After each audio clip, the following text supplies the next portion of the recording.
Hey, this is Paul with To Live For, and today our special guest is Ari Bouse, and I've known Ari for a few years. I think a few things to know about Ari is that he's a clinical social worker. He works in a public school, in a middle school, mostly middle school? And high school too, right. yeah. And works with a lot of different youth. Ari and I met outside of that, though. We met at a circle, I think, doing a drumming circle. Yeah, well, we might have met at the local coffee shop, but we were in communication and then we went to that, right? Okay, all right. But yeah, we did spend time at your drum circle. That was nice. the cool thing about Ari is that he just released a book. And I have to read the title because it's a long title. It's called Something to Chew On, Digesting Healthy Spiritual Food for the Soul in a Calendar Year Ahead. It's a mouthful. So Ari, tell me a little bit about the overall idea of the book, or the message that you want to try to relay through the book. Yeah, well, everywhere I go, and that including the old coffee shop you used to work at, I hear people talking about meditation and about how they should meditate. You typically followed by excuses why they haven't, or for whatever reason. I think meditation can be, and this is changing, but can be an intimidating thing for people. How do I do it? Am I sitting right? And there's all these things people get stuck on. So the idea was to bring a very simple walking meditation, spiritual path to people, a guidebook, if you will, a trail guide that people could do on their own and blaze their own path in meditation. Get excited about it. So I've read, it's broken down by months, the meditations, and some of the themes are broken down by month, and this being the end of June, I've read both the June chapter and the July chapter, but I also read the introduction, and I'm really intrigued by your introduction because you talk about a paradox. And I felt like our audience would benefit hearing a little bit more about the paradox that you feel is going on now in this world and that we're probably experiencing as individuals and as humans. Right. Well, no, that's a great paradox. Is something that I've spent a lot of time chewing on myself. In the West, for example, we often we haven't had a real vocabulary or common language about opposites or paradox. It's not really something, it's either this or that, but in ancient Chinese culture, for example, and Taoism schools of thought, paradox and opposites are just a way of life. So there's the yin and the yang, for example, masculine and feminine, light and dark. All these terms mean the same thing in my estimation, at least. So here we are in an exciting and amazing time, and our consciousness is shifting, and we are there's a convergence of science and spirituality happening on the planet. At the same time, it's pretty alarming times that we're living in. There's a lot of violence and weapons of mass destruction, and people are stressed and not knowing how to do it. Things are speeding up. People feel like they want meaning in life, or they're not satisfied by the Western advances in technology and so forth. They're finding that people want meaning and authenticity in their life. So I'm not sure if that answers your question, but that's kind of what's coming to me. Well, one of the things you mentioned in there a little bit in relation to this is there's a Chinese symbol that represents both. I believe it's crisis and opportunity. Right. And the idea, and I think Einstein talked about that too. The idea is that we have to learn how to sit with tension opposites, and that's really what meditation is. It's learning to sit with what is, and what is paradox. And the more that we can start to develop a tolerance inside of ourselves for that, then we start to have an acceptance and even embracing. And I love the way you talk about leaning into your feelings and even embracing the things that we're talking about, the paradox, the tension of opposites. Learning to sit with inside ourselves what we're experiencing. Right. So instead of stopping at, like what we often do in the Western world, is we stop at a judgment. We look at things with a fleeting, cursory glance. That external thing is bugging me. You know, I don't like that person, or I don't like the situation as it is.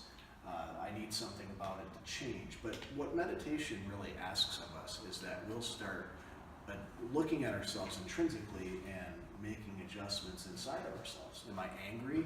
Am I hurt? I mean, this is self-reflection. And that's really what meditation is. It's getting us to self-reflect. So if things aren't going well, as a culture, we try to fix them. And what you're suggesting is there's times where it may be more appropriate to just sit still and to go inward and maybe adjust your perspective on things. And one of the ways to do this is through meditation. Yes. And the idea of walking meditation is that it's great to sit and be still and be quiet. I do that every day personally.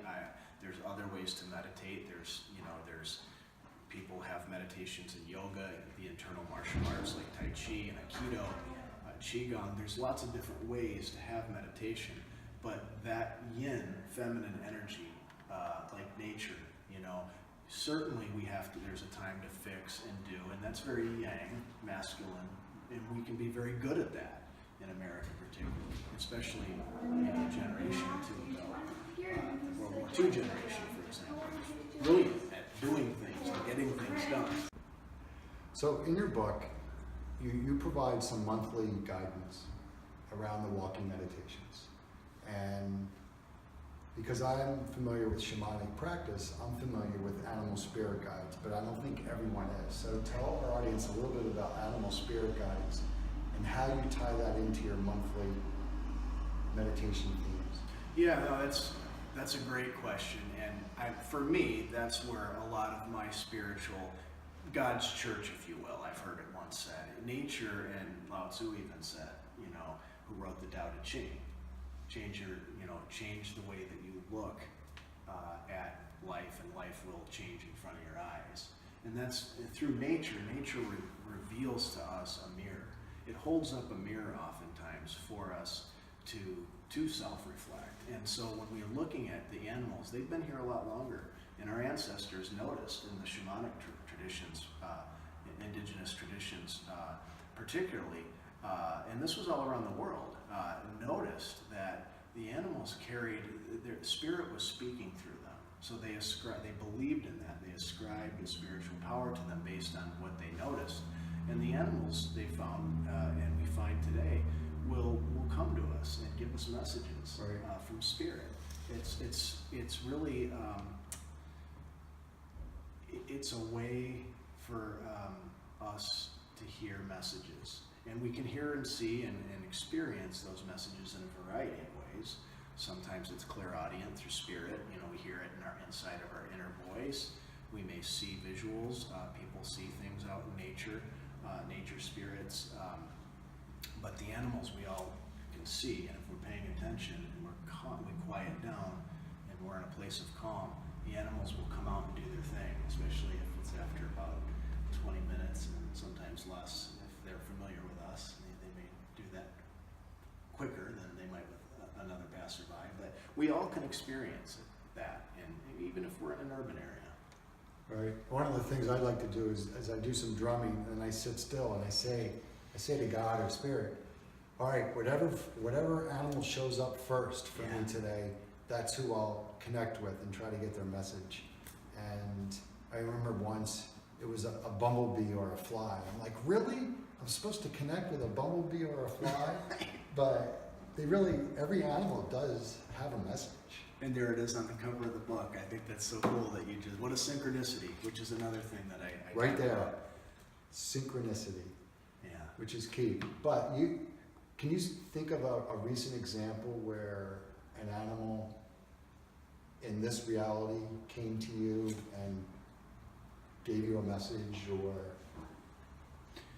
Yeah, and it happens. It's a regular experience. This week in particular, I write a weekly blog, and I had this incredible squirrel. I counted 8, and there are more, but 8, I counted, in the yard. And I was sitting out in the yard, and I'm just sitting there by myself, and the squirrels descended on the lawn, and they were, you know, their work and their play, and they symbolize balance of work and play. And there they were, and they were imitating each other, which is how squirrels learn. We learn that way too.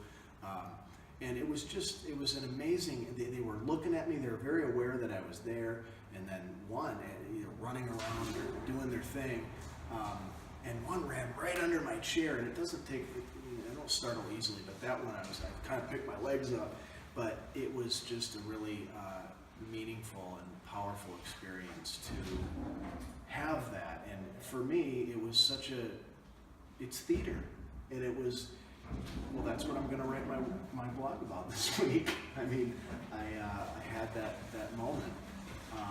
And the 8 was interesting. I noticed, I counted a few different times, and the 8 symbolizes the infinity. Right. And so that's really what we're talking about, is stepping into the realm of infinity when we're meditating and through the shamanic traditions.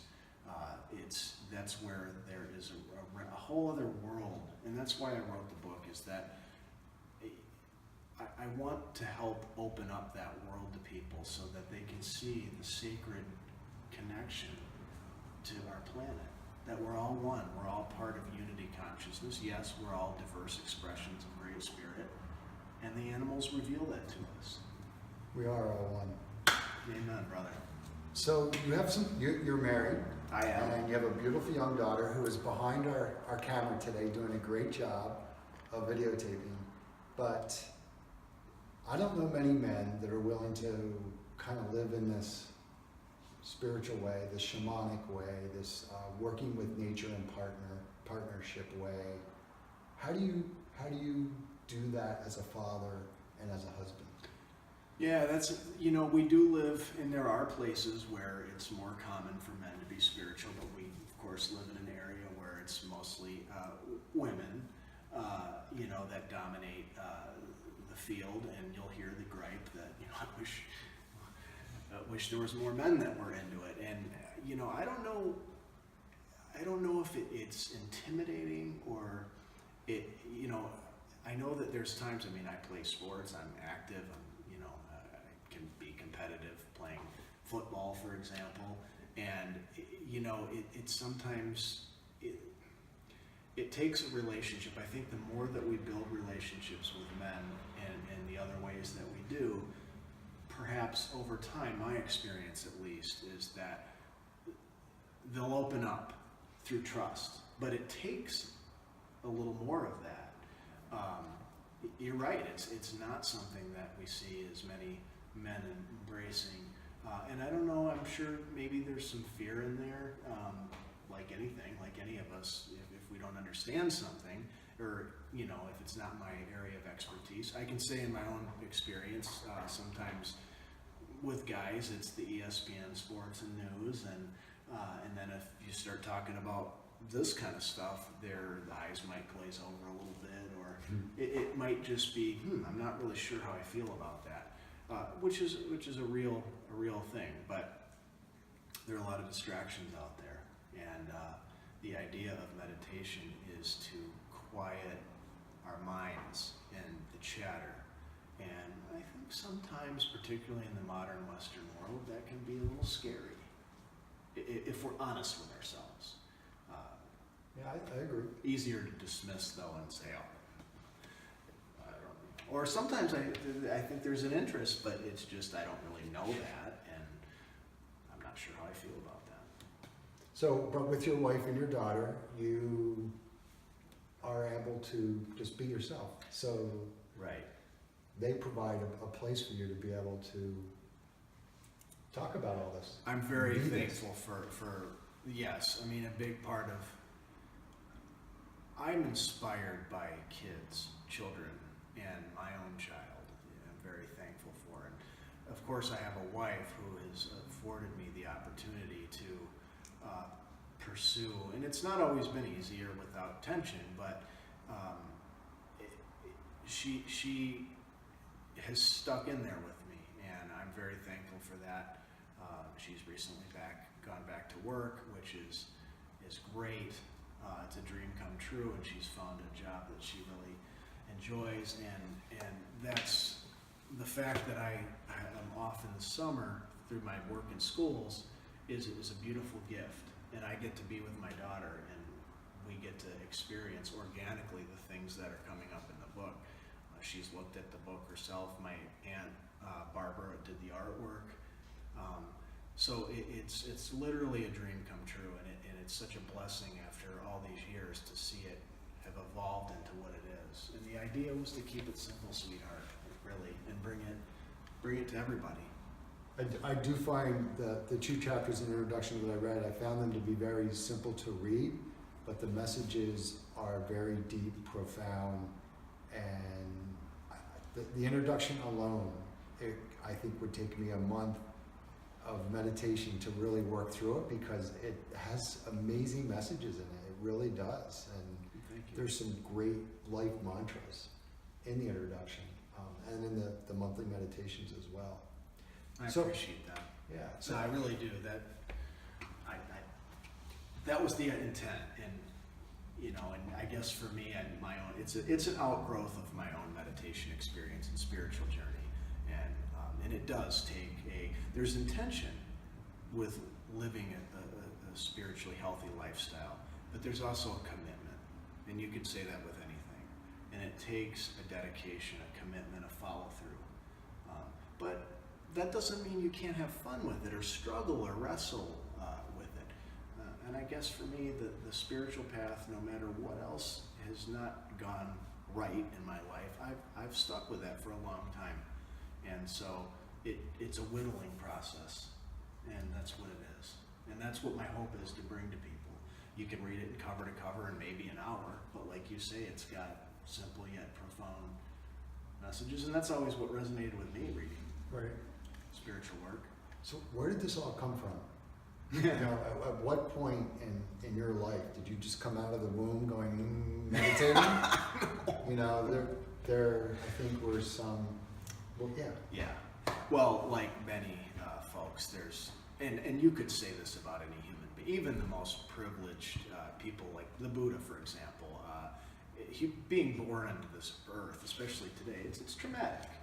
So even if you have everything's right and you're cared for and all that, it's still traumatic to live in this age. And in my case, I have overcome many deep soul wounds, and that's been part of it. In 1995, my mom died of suicide, and and it was a terribly devastating tragedy.